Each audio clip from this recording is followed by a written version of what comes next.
Pathos was the same as Jupiter in layout, except the board was dark blue rather than green. The first thing I noticed was that all the usual level icons had been replaced by a blue rock and some kind of orange honeycomb shape. There was one icon that had part of the jungle icon shape, but I paid too much attention to it. I checked the other side of the board to see the new monster. Instead of Hedorah, it was Biolante. But that could have been right. Godzilla vs. Biolante didn't come out until 1989, and this game was made in 1988. Perhaps Toho put Biolante in the game to build excitement for the movie next year, but changed their minds? I tried to rationalize the game's abnormalities any way I could, but this will prove to be futile.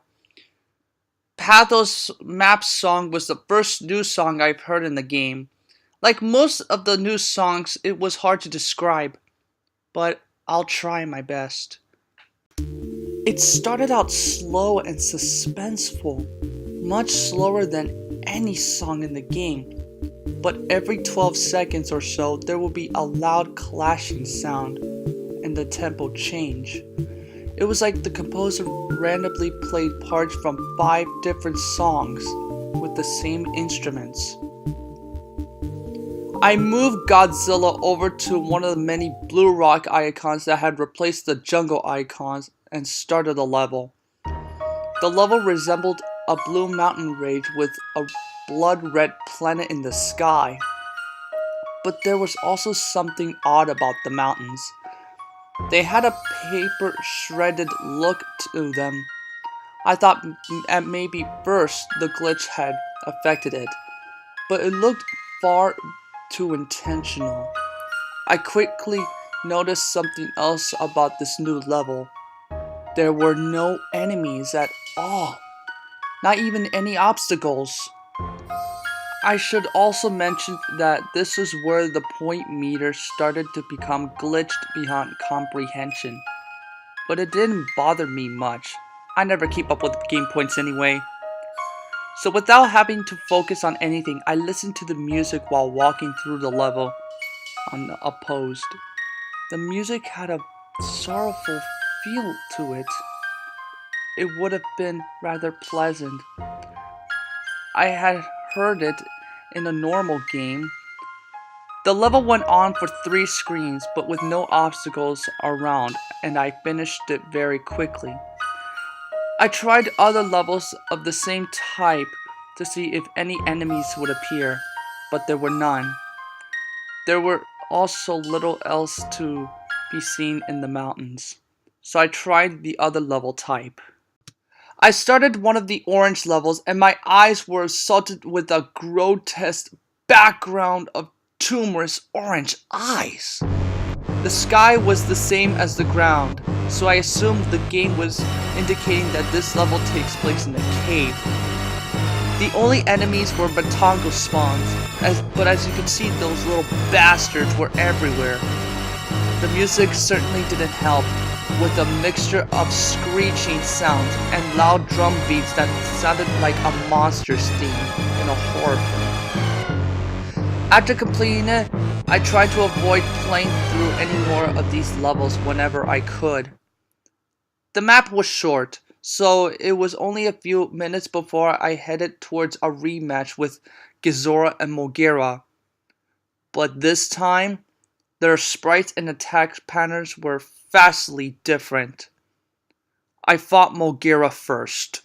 Mogira's replacement was a flying machine with a slight resemblance to a Pascagoula alien. It was a bit like fighting Mothra, only it moved with a lot more grace.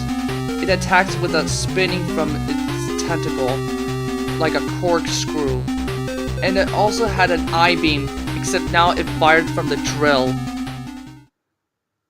This lanky aberration had replaced Godzilla, and the new beast was far more of a challenge. It would run and jump at a fast pace, constantly swinging its arms around, making it hard to get close. And And of course, it tried to pin me with a corner with as much annoying resolve as ever. I defeated it using a combination of tail whips and a heat beat spanning. I defeated them and was going to fight Titanosaurus. But when I started the fight, Titanosaurus was nowhere to be seen, and the game simply went back to the map with the Titanosaurus piece now missing. There was no one left to fight now but Biollante, so I eagerly started the battle. I was quite surprised that Biollante started the fight in her rose form. She was immobile and used her tentacles to keep me away from the main body, which took up the most damage. As expected, she turned into her final form after taking enough damage. The sprite looked pretty damn good for 8-bit. The battle technique was the same, except now Biollante could move a bit slower than any other monsters.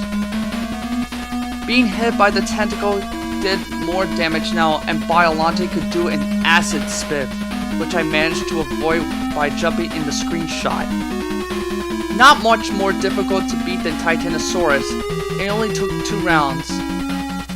But when Biollante was gone, the music had stopped, and there was a new icon replacing the bass. This icon wasn't there before I beat Biollante, but it resembled a red tribal mask, and I had a feeling of dread when I saw it. But since it had replaced the bass, it must be the only way to exit past those. I moved Godzilla to the square and started the level.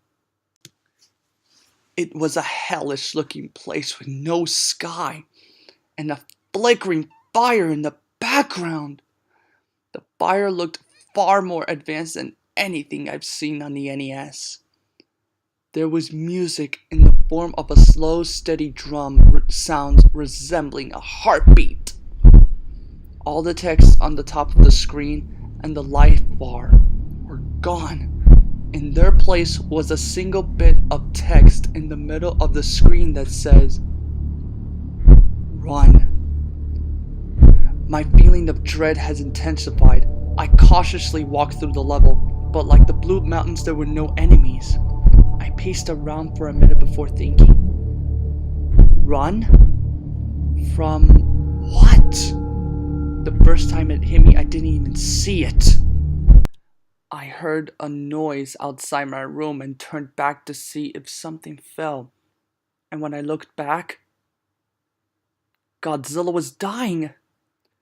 I figured it must have been a glitch, but I wasn't going to play through the game without Godzilla. So I restarted the game and went to the password screen. Have I ever mentioned how creepy the password screen music is? If you played the game, you know what I mean. It doesn't at all fit the mood of the game. More like something from a horror game. Maybe they made it so that kids won't cheat. I was quite annoyed at this point, because I thought I was going to have to fight all the monsters again. But that didn't happen. The game started me off right where I was before I started the red face level. So I tried again, making sure to pay attention this time. That's what I heard, a low bellowing sound. And then I saw it. This thing. Do you know that feeling your body has when you feel like you're in extreme danger? You start to recoil and tense up as the adrenaline flows through your veins and your nerves start to feel very cold. That's the exact feeling I had when I took this screenshot. I haven't seen all the Godzilla movies, but I'm pretty goddamn sure this wasn't in any of them. It had to be something the creators made up. But what kind of sick fuck would ever put this in a children's game? By sheer dumb luck, or perhaps the adrenaline boost, I managed to run fast enough to get away from it. It ran very fast, So much so that if you saw it, you almost certainly going to die. And when I say die, I mean your monster gets killed instantly if the creature touches them. Once I had gone back to the map, I was so afraid that I was extremely tempted to just shut the game off and try to pretend this never happened. I couldn't believe what I've just seen. It could have been real. And even if I wanted to continue, I still had to get Mothra through this chase level. But as I stayed inactive on that map screen for a few minutes, my fear was replaced by burning curiosity. What the hell just happened?